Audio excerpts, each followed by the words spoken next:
최근 전북 전주 지역에서 신천지가 일반 교회와 교단의 이름을 내세워 포교 활동을 벌이고 있다는 의혹이 제기됐습니다.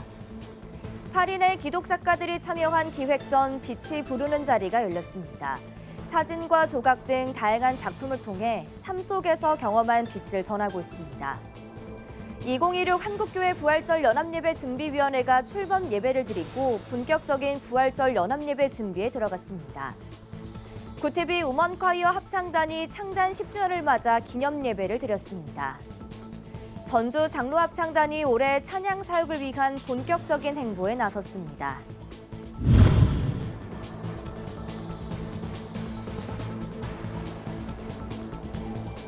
시청자 여러분 안녕하십니까? 구티비 뉴스입니다. 최근 전북 지역의 교회와 대학교에서 일반 목회자들을 대상으로 한 컨퍼런스가 잇따라 열렸습니다. 그런데 행사를 주도한 인물과 강사진이 이단 신천지와 연관돼 있다는 의혹이 일고 있습니다. 신천지가 일반 교회와 교단의 이름을 내세워 포교 활동을 벌이고 있다는 의혹인데요. 권현석 기자의 단독 보도입니다. 지난해 8월과 11월 전북 전주의 한 대학교와 교회에서 두 차례에 걸쳐 열린 목회자 컨퍼런스. AI 시대 부흥 전략, 다양성과 공존 등을 주제로 열린 이 행사엔 각각 수십 명이 참석했습니다. 교계 언론들도 행사를 취재해 목회 전략 모색을 위한 자리라고 소개했습니다. 행사를 주최한 곳은 대한예수교장로회 합동개혁이란 이름의 숫자 3이 붙은 교단입니다. 교단의 총회장인 A 목사는 약 3년 전 직접 교단을 설립했다고 밝히고 있습니다. 하지만 최근 이 행사가 정통 교단의 이름을 내세운 신천지의 포교 전략에서 비롯됐다는 의혹이 제기됐습니다. 신천지 탈퇴자와 이단 전문가 제보에 따르면 행사의 주요 강사진에는 신천지 관련자로 지목된 인물들이 포함돼 있었습니다. 참석자 역시 일반 목회자가 아닌 신천지 신도로 추정되는 인물이 다수 포진됐다는 증언도 이어졌습니다. 난 이제 예수교장의 개혁 쪽에 목사라고 생각했는데 내가 아는 신천지 전도사라고 부르는 사람들하고 어울려서 다 오더라고요. 아, 저게 관련이 있구나. A 목사의 교회 간판에는 대한예수교장로회 합동총회 로고가 걸려 있습니다. 일반 교회로 보이는 이곳에선 평일에 신천지 교육과정인 센터 강의가 열리고 있다는 제보도 접수됐습니다. 실제 A 목사 교회가 운영하는 카페 게시글에선 신천지 교육자료나 이만희 총회장의 설교로 추정되는 내용도 발견됐습니다. 제가 내부에서 신천지 성도가 되기 전에 교육을 가르치는 역할도 했었었는데 그때 센터라는 공간에 보여지게 되잖아요. 제가 보냈던 센터도 그와 비슷한 경우들이 있었기 때문에 이거는 신천지가 맞다라고. 이에 대해 A 목사는 교회 내 센터 교육에 대해 아는 바가 없다며 신천지와의 연관성을 부인했습니다. 또 자신이 이끄는 교단이 한국교회 전통을 잇고 있다며 교회 로고에 대해선 간판 제작 과정에서의 실수라고 해명했습니다. 하지만 호남 이단 상담소 박정철 목사는 이번 사례를 두고 신천지가 일반 목회자가 세운 교회와 교단을 포섭해 지역 교계로 침투하려는 시도로 볼 수 있다고 분석했습니다. 교단 같은 경우는 사실은 제가 알기로는 처음으로 알고 있어요. 그래서 아마 이 교단 또는 이 교회를 통해서 신천지 출신 목회자들 또는 신천지로 넘어간 목회자들을 아마 모으고 아마 하나의 큰 세력으로 만들려고 했던 계획이 있었을 것 같습니다. 한편 컨퍼런스 장소를 대관해준 대학과 교회 측은 해당 교단이 신천지와 연관되어 있다는 의혹에 대해 사전에 인지하지 못했다고 설명했습니다. 정통 교회와 목회자를 겨냥한 신천지의 위장 포교 수법이 더 교묘해지고 있는 만큼 교계의 각별한 주의가 요구됩니다. 구티비 뉴스 권현석입니다. 빛을 주제로 한 기획전 빛이 부르는 자리가 열렸습니다. 기독 작가 8명이 사진과 회화, 조각 등 50여 점의 작품을 선보이며 각자의 삶 속에서 경험한 빛의 순간을 다양하게 풀어냈습니다. 보도에 배보경 기자입니다. 사라진 정원을 기억하며 종이꽃을 한 송이씩 접어 다시 가꾼 풍경. 어린 시절의 자연은 재개발로 사라졌지만 작가는 기억 속 정원을 작품으로 복원했습니다. 단단하지만 쉽게 깨지는 도자기를 따뜻한 실로 감싸 하는 작품. 개인과 사회를 뒤덮은 불안의 감정은 회피가 아닌 수용의 방식으로 시각화됩니다. 빛을 잃었던 이야기들을 다시 묶어 빛이 부르는 자리로 초대하는 이번 기획전은 작가 각자의 삶 속에 들어온 빛의 순간을 담아냈습니다.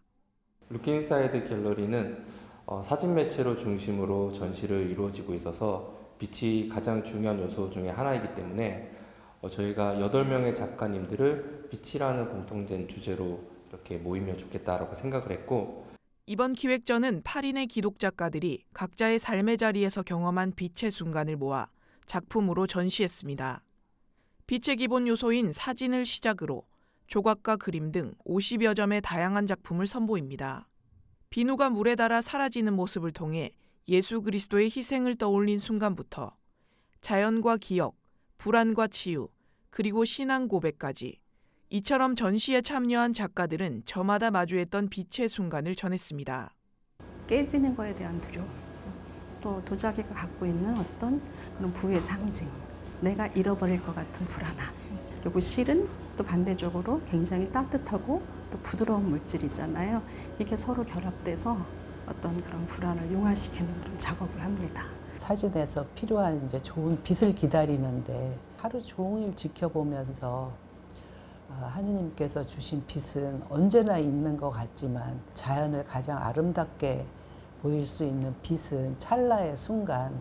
기획전 빛이 부르는 자리는 오는 12일까지 이어지며 같은 기간 스페이스엄 갤러리에서는 보이지 않는 것을 보라를 주제로 한 연계 전시가 함께 열립니다. 구티비 뉴스 배보경입니다. 2026 한국교회 부활절 연합예배 준비위원회가 출범 예배를 드리고 부활절 연합예배 주제와 표어를 발표했습니다. 준비위원회는 주제를 부활, 평화, 사랑, 표어를 생명의 부활, 한반도 평화로 정했습니다.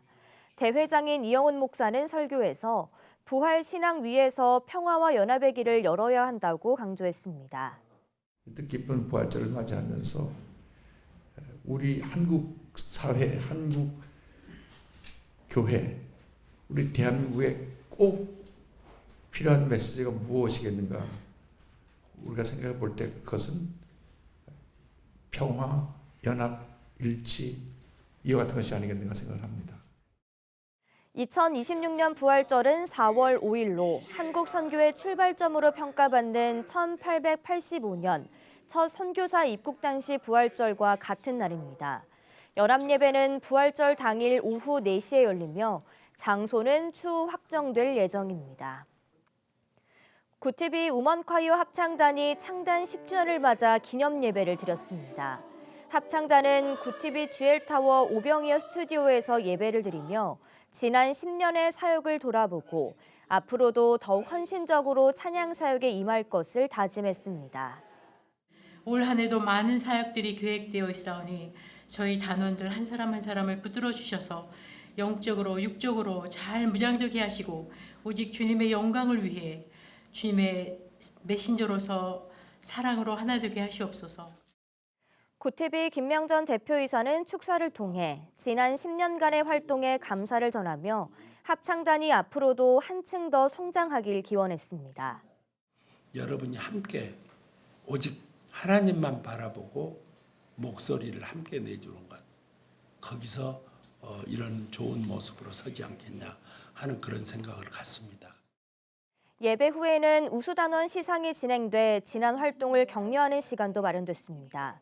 구티비 우먼콰이어 합창단은 앞으로 매주 오병이어 스튜디오에서 연습을 이어가며 오는 13일 화요일 오후 5시에는 스튜디오에서 신년 감사 음악회를 개최할 예정입니다. 구티비 호남 전북본부에서 보내온 소식입니다. 전주 장로합창단이 올해 찬양 사역을 위한 본격적인 행보에 나섰습니다. 이날 예배에서 말씀을 전한 강신구 목사는 하나님께 영광을 돌립시다라는 제목으로 하나님의 뜻을 따라 풍성한 은혜를 누리며 모든 사역 속에서 온전히 하나님께 영광 돌리는 합창단이 돼야 한다고 강조했습니다. 장로님들 모두 파이팅 하시고 2026년에는 더욱 우리 합창단을 크게 주님께 쓰임받는 귀한 한 해가 되었으면 합니다. 이어진 임시총회에서는 신임 임원 인준과 함께 2026년도 사업계획과 세입세출 예산안이 논의됐습니다. 임시총회를 주재한 단장 류철 장로는 새해에도 찬양을 통해 복음의 기쁨을 전하는 파수꾼의 사명을 다하자고 밝혔습니다. 전주 지역 장로들로 구성된 전주 장로합창단은 순회 공연과 지역 봉사, 장학금 나눔, 연합회 지원, 선교 사역 등 다양한 섬김을 통해 지역 교계에 귀감이 되고 있습니다. 글로벌 선교방송단 전철수 선교기자의 보도입니다. 한국기독교장로회 전국장로회연합회가 오송 전국장로회 회관에서 2026년 신년 감사예배와 제44회 제2차 실행회의를 열었습니다. 전국 실행위원과 전임회장 등 100여 명이 참석해 한마음으로 기도하며 새해 사역의 문을 열었습니다. 전장현은 치앙라이 선교센터 내 신학교와 비전센터를 중심으로 현지 한인과 원주민을 위한 복음 전파와 자립 선교를 목표로 지교회들과의 연대와 협력을 더 확대해 나가겠다고 밝혔습니다. 대한예수교장로회 고신총회 산하 수도권 11개 노회로 구성된 수도권 장로회 연합회가 신길동 남서울교회에서 수도권 목사 장로 신년 감사 예배를 드렸습니다. 참석자들은 예수님께 붙어있는 가지로서 한 해를 살아가며 큰 믿음의 열매를 맺을 것을 다짐했습니다. 이날 예배에는 교류교단인 예장 순장총회 총회장 서정환 목사와 장로연합회장 안현만 장로가 참석해 축사를 전했습니다.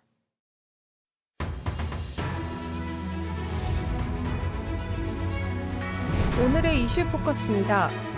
12.3 비상계엄의 핵심 역할을 했던 국군 방첩사령부가 해체되고 기능이 분산됩니다.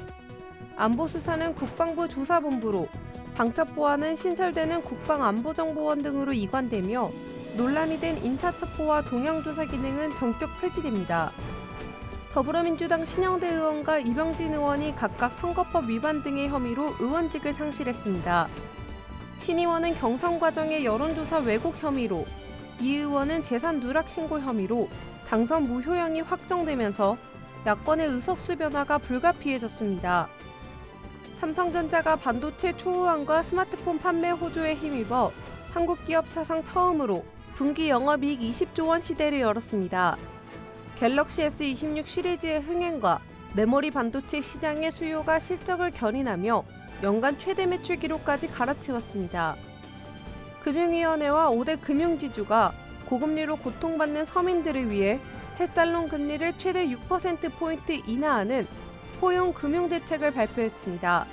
이에 따라 기초생활수급자 등 취약계층은 9%대 금리를 적용받고 불법 사금융 예방대출 금리도 최저 5%까지 파격적으로 낮아집니다. 미국 라스베이거스 CES 2026에서 정의선 현대차 회장이 삼성전자 부스를 방문해 즉석에서 협업을 제안했습니다. 모빌리티 기업 총수가 글로벌 IT, 가전사 부스를 직접 방문해 공개적으로 협업 의지를 밝힌 장면은 산업 간 경계가 빠르게 허물어지고 있음을 상징적으로 보여준 것으로 평가됐습니다. 이해운 기획예산처 장관 후보자가 서울 서초구 아파트 청약으로 35억 원 이상의 시세 차익을 거둔 사실이 알려지며 인사청문회의 쟁점으로 떠올랐습니다. 과거 분양가 상한제를 강하게 반대하며 집 없는 서러움을 토로했던 발언과 배치된다는 비판이 제기되고 있습니다. 연간 220억 원의 매출을 올리는 남산 케이블카 운영사가 국유림 사용료로 단 5천만 원만 내온 사실이 밝혀져 특혜 논란이 일고 있습니다. 대통령실은 시세에 맞지 않는 부과 기준이 상식에 부합하지 않는다며 즉각적인 개선 방안 마련을 지시했습니다. 산림청은 법령 개정을 통해 독점 운영에 따른 과도한 수익 구조를 바로잡고 사용료 체계를 현실화할 방침입니다. 구티비 뉴스 김혜인입니다.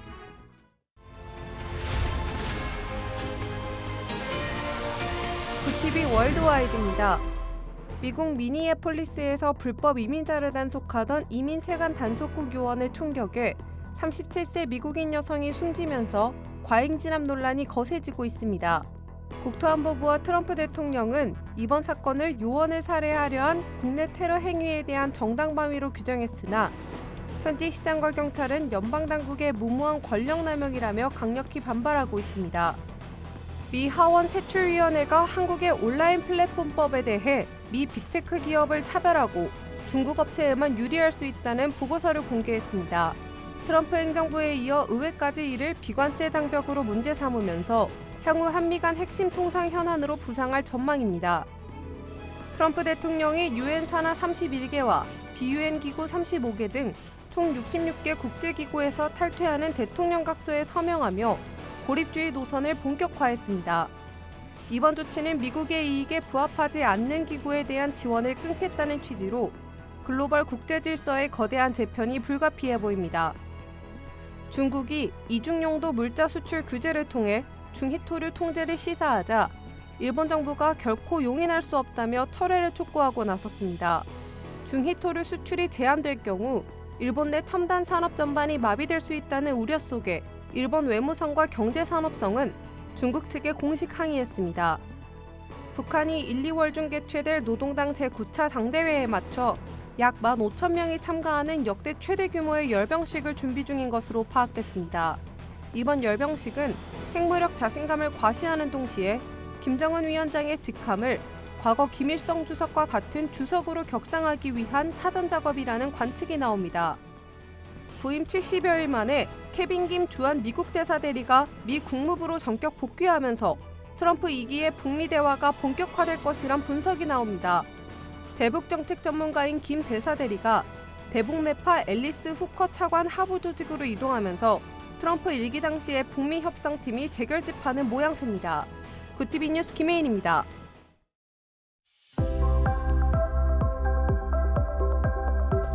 내일은 경기 동부와 강원 내륙에 눈이 내리겠습니다. 토요일에는 전국 대부분 지역으로 눈이 확대되겠습니다. 강원 내륙과 산지에 최대 15cm 이상, 경기 동부에 최대 8cm, 호남에 7cm의 적설이 예상됩니다.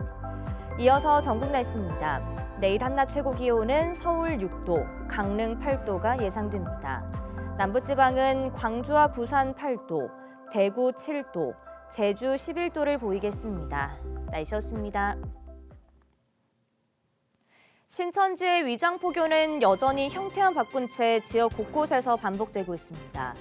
최근 전주에서도 의혹이 제기된 만큼 더 이상 개인의 주의에만 맡겨둘 문제가 아닌데요. 사회와 교회, 관계기관이 함께 실태를 분명히 밝히고 이단 신천지의 위장포교에는 단호하고 지속적인 대응이 필요해 보입니다. 이상으로 뉴스를 마칩니다. 함께해 주신 여러분 고맙습니다.